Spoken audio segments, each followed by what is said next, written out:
All right, Okay, welcome to the server-side JavaScript Bootcamp week 11. Our guest speaker today is Sandesh. I'm going to pass it off to Sandesh for the session. Thank you, Sandesh. thanks, Tim. And welcome everyone to the session today. This is the 11th session on our SSJS Bootcamp. And today we'll be talking about using AMPscript and SSJS together. These are the last few sessions in this entire bootcamp. Last week, we saw Michelle walk us through a multi-page form and talk about a few DE functions, along with a few other useful tricks. And next week, we'll have Tim wrap up the bootcamp with a few more useful SSJS functions and features and some tricks of the trade that'll make us all better SSJS developers. Saying that, let's dive into today's session. We'll first look at a few scenarios in which we'd probably want to use SSJS and AMPscript together. I have to preface all of this saying that you should be striving to use one or the other in most use cases and avoid mixing them together. SFMC recommends that you only try to use either AMPscript or SSJS because they have similar functionalities, and mixing them up kind of creates this additional complexity, right? You have to care about two different languages and all that. But things are not always so clean in the industry, and we can't avoid having them both be part of our solutions from time to time. Then we'll dive into the hands-on build and see a few useful functions and techniques to accomplish the interface between SSJS and AMPscript. We'll cover variable.setValue and variable.getValue. That helps us access AMPscript variables in the SSJS blocks. And then look at the highlight of this session, which is the treat as content function. We'll be using treat as content to help us use the create Salesforce object AMPscript function within SSJS. While doing this, we'll also look a little deeper into the custom functions in SSJS and talk briefly about how functions work in SSJS or JavaScript in general. Then finally, time permitting, we'll also look at error handling in detail, but I think this will come in from time to time while we're building anyways, so I think we should be good. And Michelle might have covered some of this in our session last week, but it's an important concept, so it doesn't hurt for us to review anyways. Okay, so saying that, let's go and look at the few scenarios where you would probably use SSJS and AMPscript together. Okay. Well, the first one that a lot of us might have experienced with practical development efforts in the industry is that there often is a lot of code transitions happening, either because people involved have changed or their expertise lies in different areas, or just because we've now encountered technology that is better than what used to be. And when this transition is happening, it generally doesn't happen overnight. So we'd have to live with both old and the new systems for a little bit. And if that is the case, we of course need to make sure that our old technology interfaces nicely with our new technology. And in our case, if there's, for example, say there's an AMPscript code base and you're transitioning to SSJS for any reasons, then you need to make sure that the new SSJS code that you write interfaces nicely, the variables in AMPscript that you set work in SSJS. You can extend the functionalities of those AMPscript using SSJS. Right? Otherwise, it wouldn't make sense, and you would have to do the whole change overnight, which is not very practical.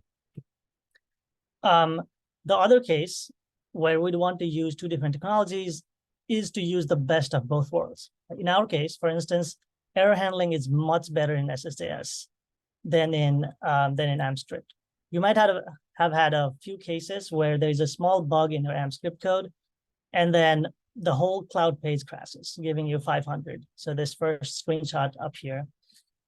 And that is not very nice, right? We'd want to handle that a little more gracefully, maybe give an error message to the users saying, hey, we're running into issues, we're looking into it, or something like that. And we'll see that in our live build later. The other one is that AMPscript developers here might be familiar with the content block by key, content block by ID, and content block by name functions. those are mostly used to modularize our code, right? And reuse a bunch of logic that we have written so that we don't have to keep writing the same block of AMPscript again and again. And that's a great feature. However, in my opinion, custom functions in SSJS takes that even to a next level where it modularizes the code and makes code reusable just a little bit better with better syntax and more ease of use than the AMPscript content block by functions. Okay, and so those are the few cases where we'd want to use both of them together, or not want to use, but maybe have both of them together in our code base. So we need to know how to transfer variables between them, how to use a function in SSJS that uses AMPscript code, for example. And we'll see both of these in our build today. Okay, I have a few slides here that have notes on each of these topics, like transferring variables, error handling, and custom functions. But instead of going through the slides, I want to move immediately to the SFMC platform and then start building a few things so that we can see these live rather than going through the slides. Okay. So moving on to the cloud page itself. So this is the cloud page that I have set up. And if you have been to SSJS sessions before, this might look familiar. This is similar to what Michelle used last time. We have a basic cloud page that has a form, which has first name, last name, email, and company size. Not all of this will be relevant to us, but there's a form that submits to the same page. And then we are using this platform that request a get form field with a value of submitted to check if the form has been submitted. And I have an if condition here in my SSJS block. I hope this is visible, make this a little bit larger, just in case. So we're using this. I'm kind of going quickly here in the setup because this has been covered before in other sessions. If you haven't looked at it, please check out the recordings from previous sessions, and this should be more clear. But anyways, this block of code, line 8 through 10, or 13 now, only runs when you submit the form. That's all we need to know for this session. And to demonstrate that, we can go to the cloud page right now, and nothing is happening, right? We don't see any debug, any error, any message. We just see a plain form. But as soon as I submit the form with any value, it says form submitted. And this is happening because the if condition is true, and then we're setting the debug variable to be the string form submitted. That's exactly what's being displayed here. Okay. So everything that we'll do today is going to be here because we want to do stuff when somebody submits the form. Okay, so getting that out of the way, the first thing in the agenda was really the set value and get value, but we'll be using this extensively through the build. So I'll not focus specifically on that and move on to the treat as content directly. And while doing that, we'll talk about all these other things like transporting variables and also error handling.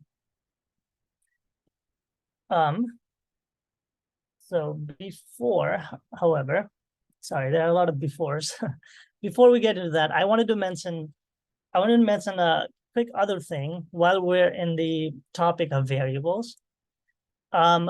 This session is mostly focused on variables, transferring variables between AMPscript and SSJS, but sometimes you also need to transfer variables to the DOM, which means you want to render some variables. And we have already seen some things like the v function. I'm using that here. The v function is used for simple personalizations where you can use your AMPscript variables to display some content in the DOM. So here, right? That's how we are seeing this form submitted field, for example. However, there is another field that's seldom talked about in these sessions because, well, first, this is enough. But there's also, I wanted to mention that there's also a control var syntax that you can use instead of this v. So for example, I will remove this v debug that's responsible for printing this debug output into our cloud page. And what we can do is replace this with the control syntax. So control and then variable to print out a variable, and we just need to pass in the variable name in this case. In this case, it's the debug variable. Now, this is the same as our v function. This works exactly the same as our v function. So there doesn't seem to be a point, but the important thing about this control syntax is that you can also print out variables from SSJS. So you don't have to do SSJS to AMPscript to your render. You can directly do this. For example, if we want to print out first name when the form is submitted, what we can do is simply just do fname here, because without the @ because @ means AMPscript, and this is a normal SSJS variable. Okay. I'll also do another one, just in case. I'll also print out debug again to see if that works, and then publish it. And let's see what we'll see. Okay. I will go back and then submit the form again. See my info.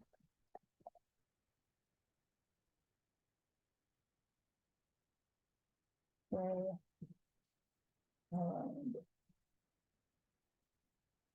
And submit. Okay. So you can see that, sorry, I have lost my Zoom screen. You can still see this, right, Tim? Yep, everything looks good. Okay, thank you. Yeah, so you can see that now there are 3 things printed, right? One is from before. So one is just the same. One was just the v function, which is printing out the debug variable that has form submitted in it. And you can also see that the last thing that we printed is a control var that is also exactly the same. They said this does the same job as a v function in AMPscript. So we also see that last thing, but the middle thing also printed some value that we submitted, right? We submitted my first name as the first name field, and this control var picked that up and filled that SSJS variable in and printed that out to the page. So very useful in a lot of settings when you do a lot of complex things in SSJS and there is one output and you want to print that out, or maybe just for debugging reasons, just like this. It's an important syntax to know. Okay, just wanted to mention that while we're talking about the variables. I will remove this now and go back to our SSJS block. And now let's get started with the create Salesforce object function. Before we dive into making that work in SSJS, let's first see how that works in AMPscript itself, because we're trying to kind of mimic AMPscript in SSJS. I have set this AMPscript block down here. So we'll be writing create Salesforce object here. Okay. So what we'll do is the syntax is, let's look it up, create Salesforce object, AMPscript. Okay. So the syntax is fairly simple for creating a Salesforce object. First, you need to tell AMPscript what you're creating. There are a lot of objects in Salesforce, right? So are you creating a lead, a contact, things like that? We'll do lead today. So that goes as the first parameter. And then the second one is the number of fields that you'll be inserting. We'll be inserting first name, last name, email, and then 2 other required fields we'll see later. So this value for us will be 5. And then it's just field name, value, depending on how many field names you have. Okay, so let's just copy this for now and then bring it back over to our workplace. I'll paste that in. And instead of all these values, we said the first one is going to be the thing that we're trying to build, which is going to be lead for us.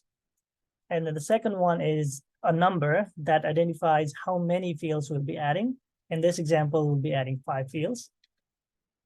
And then now we pretty much pass in pairs of field name and value. For example, the first field we want to add is first name. So, and then this will be the value of the first name. I'll just leave it as empty for now. And then this next field we'll be adding will be last name. And I'll also leave that as empty. The other one we'll add is email. Leave that as empty. And this would be enough for the demo, but our Salesforce org is already set up to have some required fields, which are lead source,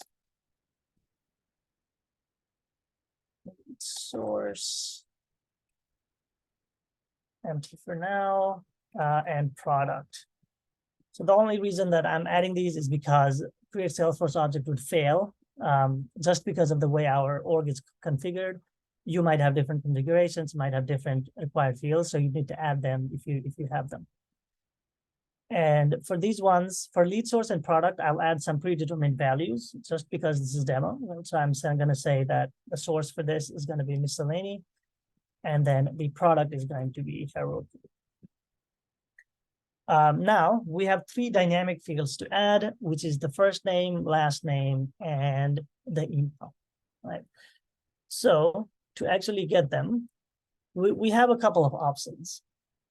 We already, if you recall this block from SSJS, we already have extracted the first name, last name, and email using the platform requested get form field in SSJS, right? So one way to fill these up would be to use them, right? Use these variables, and instead of creating variables up here, maybe we want to transfer the values of these variables to the AMPscript block. That would be one way to do it.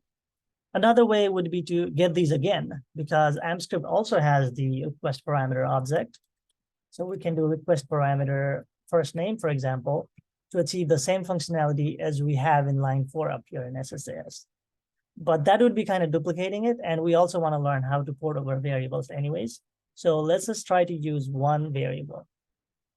So what we want to do is let's also create an AMPscript block up here and declare a few variables.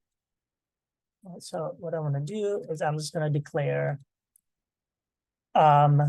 first name, last name, and email. And then instead of, well, in addition to doing this, what I'm also going to do is use, excuse me, use platform.variable.setValue.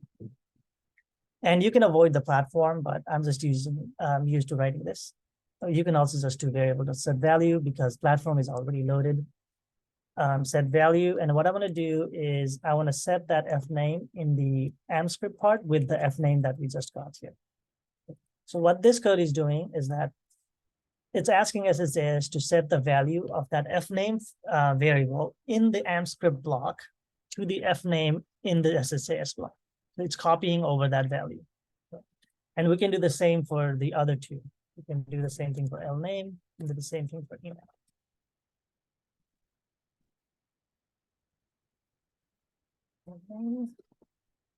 Okay. So when we get to this script, these variables must already be populated, the f name, L name, and email. So what we want to do is simply add at f name here instead of the quotes, and at L name here, and at email. Because these are the variables that have been populated with our form field values. That's all we need. And I will publish this. I don't know if it'll work immediately. I'm kind of hoping it'll error out so that we can learn error handling. Yeah. Well, these errors can be ignored because this runs in email context, and some of the functions that we use are not available in email. So the preview might give us false errors. So let's actually publish and then try submitting our code. Here it is, right? So something happened and we don't know. And this is a crazy thing to show, for example, to real users.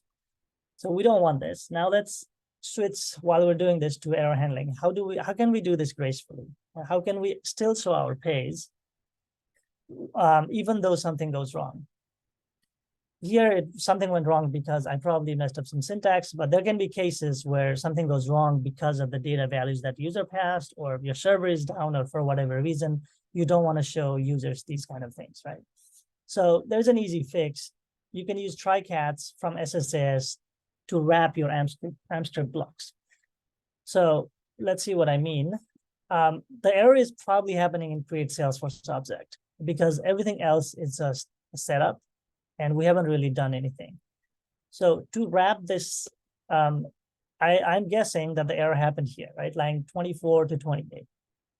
And I want to wrap this into a try-catch statement from in SSJS. And in JavaScript, a try-catch statement is simply just a try block and then a catch block.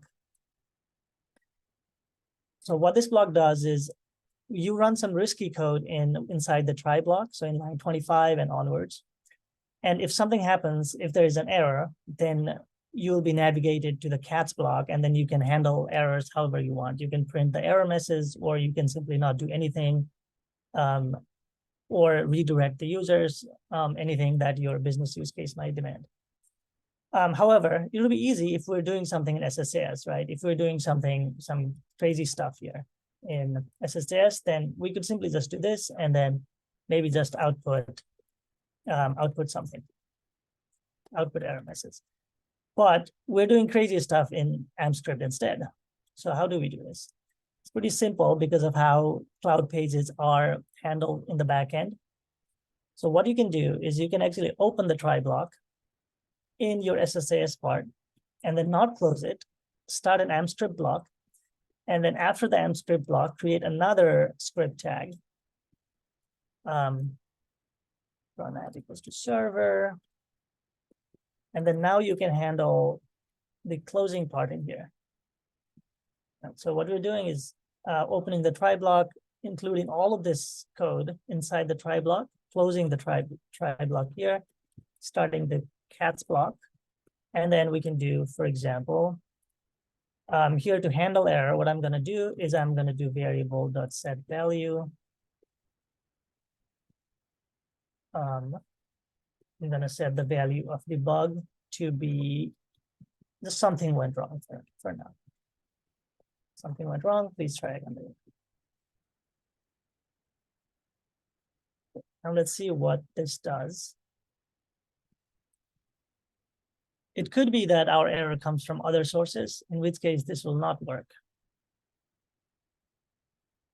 Oh. Why is it complaining?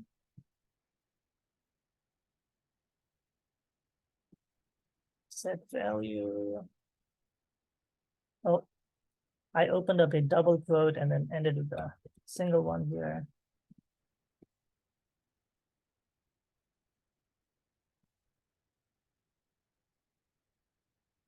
Okay, so we can already see an improvement right there, but I'll refresh this. All right, so it says something went wrong, please try again later. So something happened there while creating a Salesforce object, and we don't really know what. So it is helpful, but not very helpful, right? Because we also, as developers, need to know what exactly went wrong. And for that case, instead of just printing something went wrong, what we can do, for debugging at least, is print, oh, sorry, I actually meant to print this in the error part. So what we can do is actually print error.message. So when we catch an error, in a sense, the error is an object that has a bunch of properties like message and stack. And message is the one that's mostly human readable form of the error. And if we do that, then we can actually see what went wrong. Okay.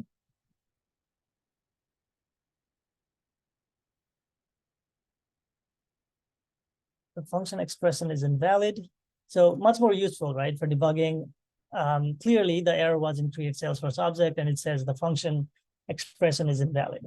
So we did something wrong with the function itself. But it says inner exception per detail. For the inner exception, you can use the error.stack instead. But I'm not going to do that for now.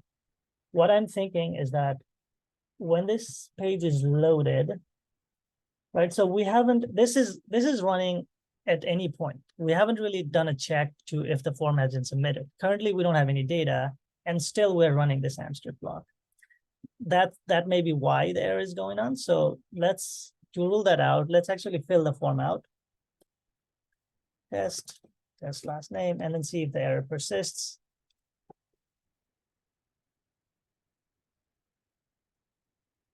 Okay, now there is no error. It says form submitted, right? Because now we have actual value to actually create a Salesforce object. So let's go to our leads and then see if we actually have it. Yeah, so a new lead has been created.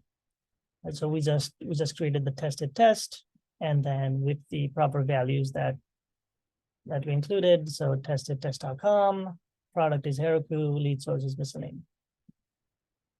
So the error was occurring because we probably tried to create a Salesforce object with empty values when we first ran it, and we'll be solving that as we go.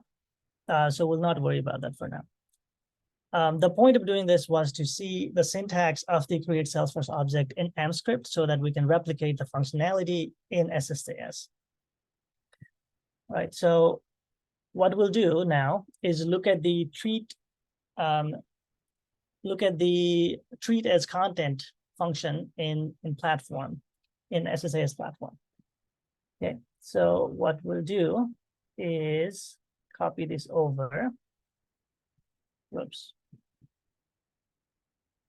I don't know what's going on, so just going to copy that for now. So when it is submitted, what we want to do is first I'll add this to string, call it AMPstring, wrap all of this inside a string, and then I'll try and run this using treat as content. Okay, so we have platform.function.treat as content. Oh, treat as content. And then AMPstring.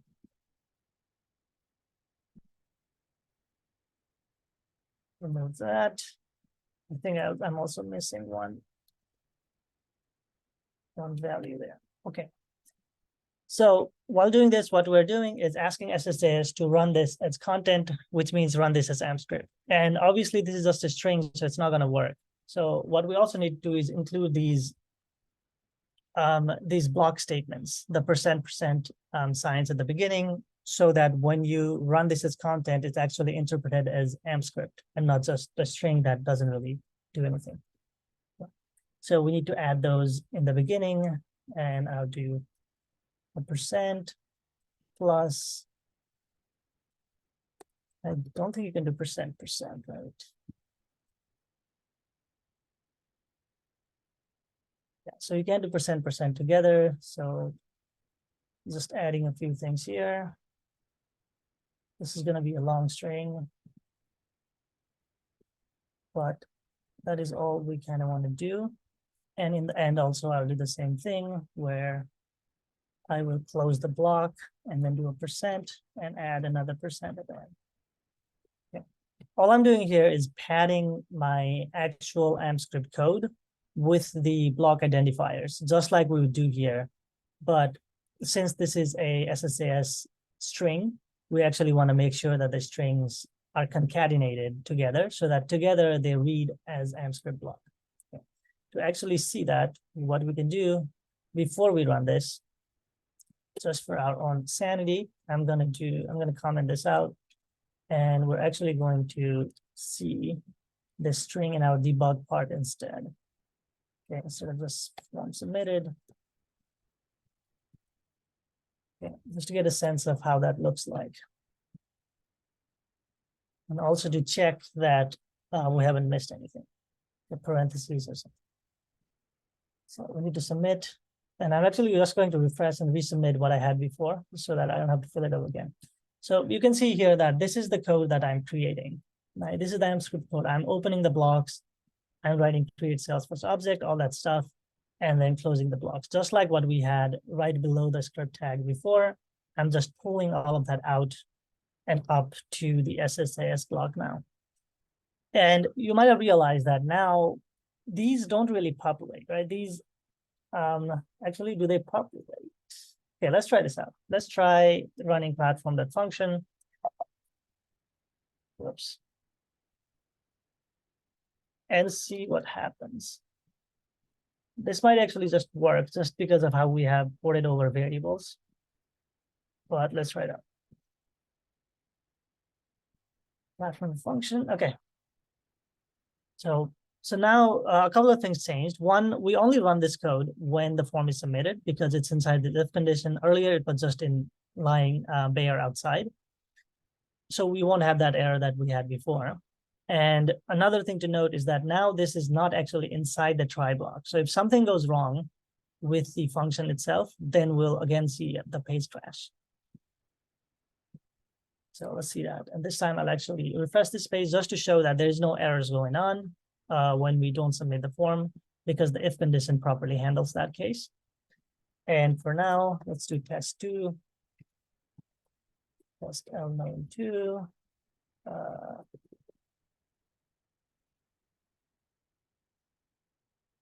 Okay, submit it. Okay, no errors. So, however, let's see what values got populated up here in our leads. Okay, I actually don't see anything. No new leads because this was already created.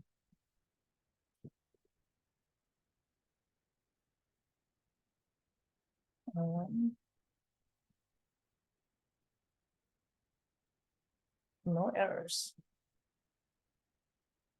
Okay, just to test this, what I'm going to do is add something else. If there was no error, we should have seen something. What other thing we can do is we can actually assign this a result and then also try and print that. Just to see what happened with that function call.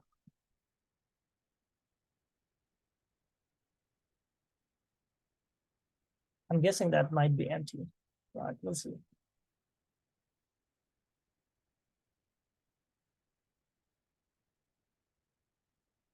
Okay, refresh again. Continue. Oh, so that was empty. Like we have submitted the form. Oh. Okay, let's try it fresh. Still rule a few things out. It's demo.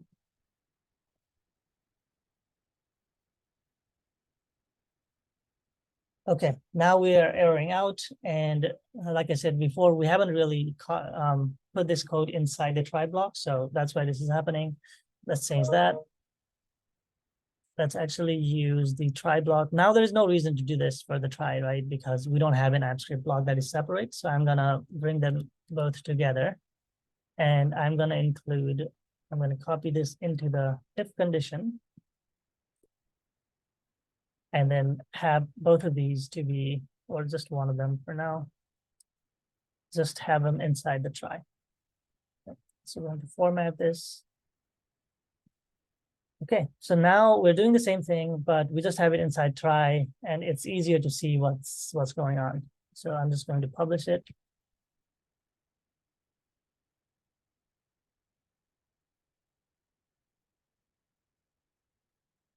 Okay. There's 3.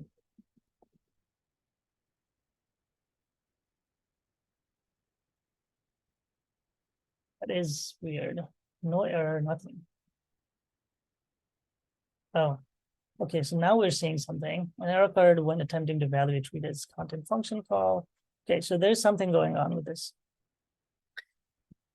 And the first thing to notice actually is that we would like to, this doesn't really make the code reusable and modular like we want it to. So before I fix this create Salesforce object call, what I want to do is create a function that runs this code instead of just putting the code here. Okay, so that we learn a few things about the function, and then we can go into debugging. Debugging that. What are functions in SSJS? I said they are a little better than content block by key and ID. All functions are blocks of code. So we can name the function anything, my function. So let me write this first, and then this was in the slides. What we'll do is our result, then So this is a general syntax of a function in JavaScript and in SSJS. You start with a function keyword that starts declaration of the function. So this is you defining a function. And then my function is the name. So this could, for us, be create SF object, because that's what we want to do. We want to give descriptive names to the functions. And every function needs some sort of inputs. Well, not all of them, but generally, in our case, the inputs might be our first name, right? So we need a first name to create a Salesforce object. We need the last name to create a Salesforce object. And we need an email to create a Salesforce object. And you might think that, oh, we already have them here, right? So why do we need to declare them in the function itself? That's because functions are intended to be self-contained blocks of code.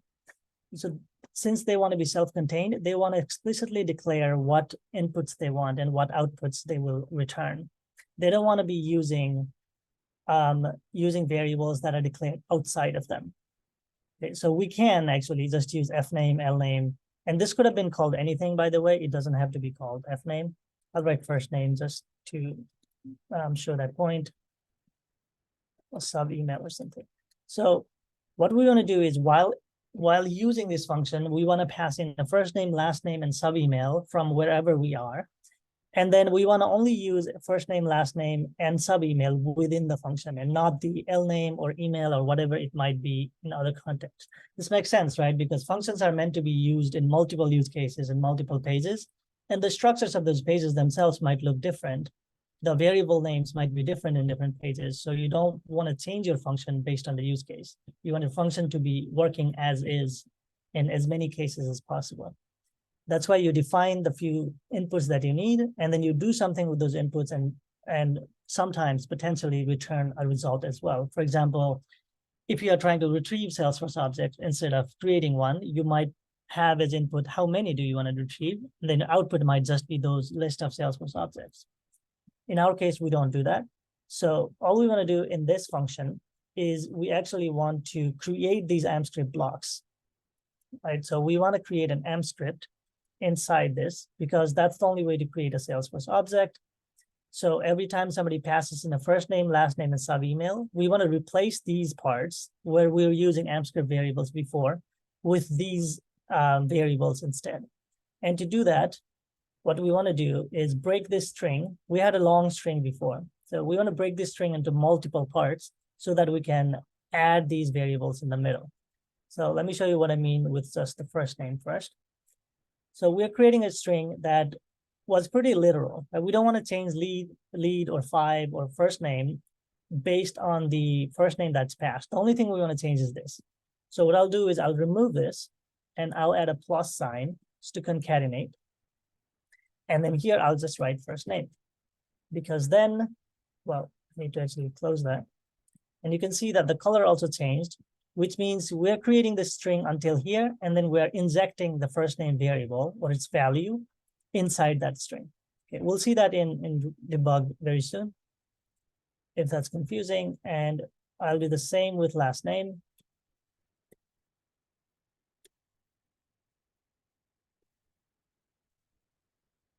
And the same with email. I can see that the color are a little off. So there might be something going on. Okay, first name, last name. Why could that be? Okay, anyways.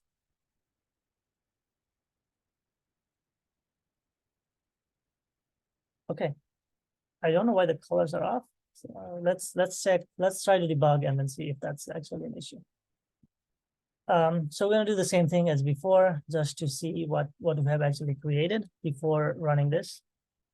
So I'll just be doing this for now. Okay, we won't be returning anything. And so now we have created a function called create SF object that builds an AMPscript string based on the first name, last name, and sub email you passed in. And then, oh, this is just lame name. That's why. It's not last name, and email was also sub email. That's why the color were off. And then it creates that string. It injects the parameters that you passed in, and then it will later actually run the function. But for now, let's just say that it prints that out to the debug part, okay? But just creating the function is not enough. You have to actually use it. So instead of doing these things up here, what we want to do is, this is already handled by our function. So what we want to do is just run that function. So we'll just do create SF object. And then now we pass in the real variables that we have here. So fname, lname, and so what we're doing is we're asking the function to do the job that we're doing here before. And this function could be in other places. It could be in other files, hosted somewhere else, and it would work. Okay, so let's just make sure that this is working first. We have the same thing as before.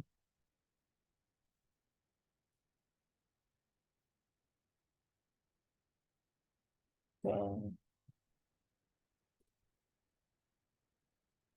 Test 4.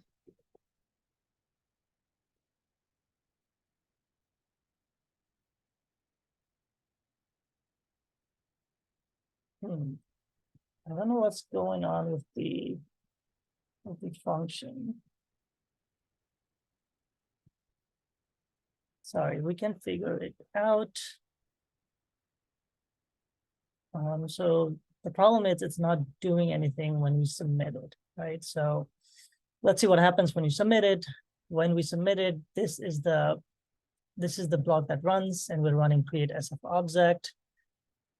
And while we're running this, we are also setting the variable of debug to be the result. Well, we don't have anything as a result, right? So that should have been AMPscript string instead. It's probably why it's doing that. And just to be safe and have something literal, I'll also set the error to be like no error for now. Just to rule out the fact that there might be something off with the AMPscript string instead, and see if that works.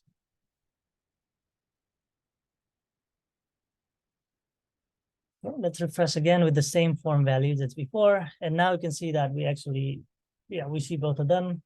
So this is the string that our function created. It has the same syntax as before, but you can see that it has injected the first name, last name, and email that we actually passed in. This is exactly what we wanted. But there is one thing off. The syntax for create Salesforce object actually also requires you to have quotes around these values, right? Because first name, last name, email are also strings for AMPscript. So we need to add those the quotes around these as well, which is missing currently. Let's do that. So here, while we're building the string, you see that we have quotes around the field names, but not really around the values themselves, because, well, we just put them as is. So what we can do is we can actually add these quotes around them so that they will be part of it when they get billed. Okay, the same thing with all of them. So email, and then around sub email as well. Okay. Now, if we publish and see again really quickly,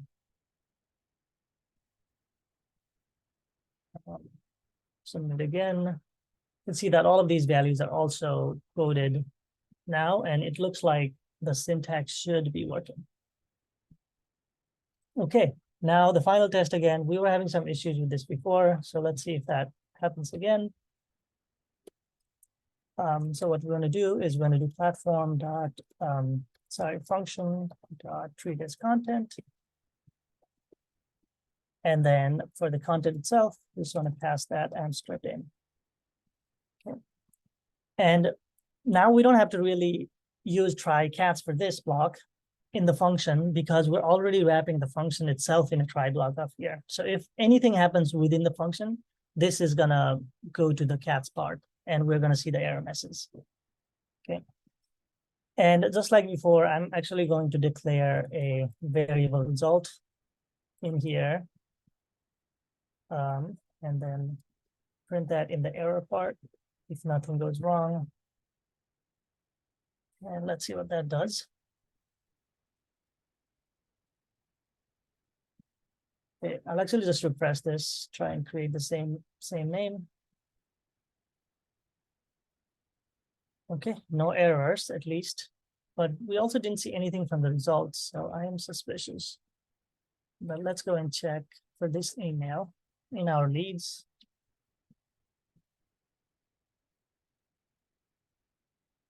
Oh, here it is. I think we have it.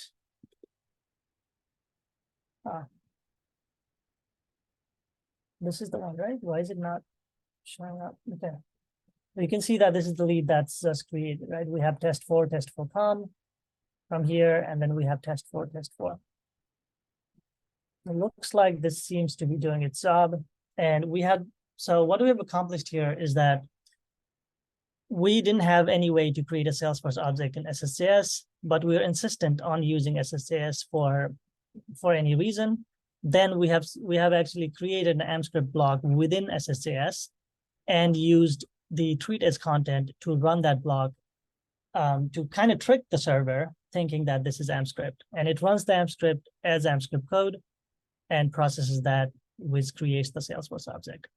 And this can be useful in other Salesforce objects and any other things, any other functions that are not natively available in SSJS. So imagine you have all of these functions, right? You create function, for example, retrieve Salesforce object, and other useful functions. You can use a lot of these functions or make this available to your developers so that they can easily code in SSJS and still use AMPscript functionality. Okay, I hope that makes sense. That kind of concludes my demo. I think I covered try-cats, passing variable around, and also treat as content, which was all there was to the agenda. So I'm gonna check the few notes here.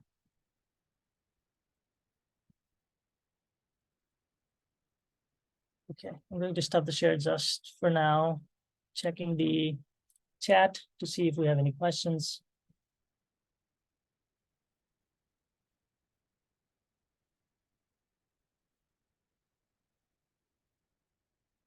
Okay, yes, the recording will be on YouTube. Thanks, Tim, for the answer.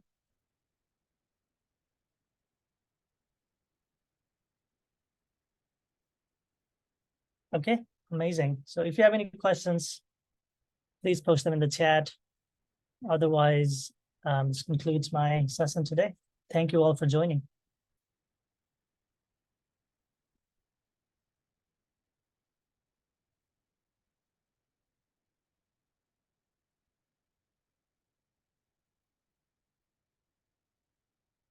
Yes, I can include the code in the slide, maybe in the appendix or something.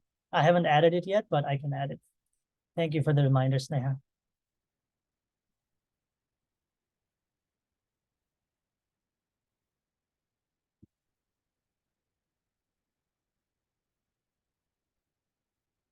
I think the slides will be included in the YouTube video when they are uploaded. I'm not 100% sure though, but I can check in with JB.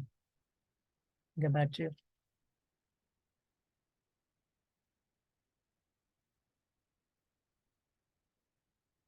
All right, thank you everyone, and have a great day. Bye.